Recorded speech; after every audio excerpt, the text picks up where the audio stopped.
We run a pop-up called Green Hills Diner. It's a Filipino food pop-up. We pop up at markets all over the city.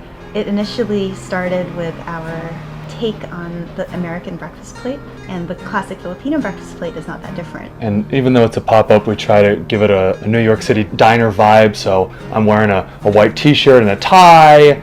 We've got a bell that dings when we get orders. Classic comfort food, but with a Filipino twist. We got Buko in October 2020, so not very long, only a year and a half. It felt way longer than that. It felt like we'd had her for like decades. Having Buko gave us a sense of structure in our day.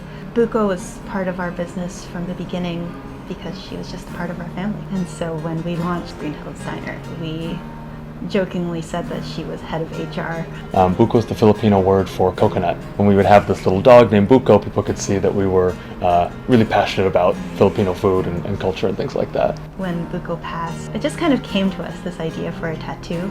And then I remembered, I was like, I have illustrations of Buko that I made last year. The one that we chose was her in the position that she was almost always in, which was stretched out and either asleep or about to fall asleep.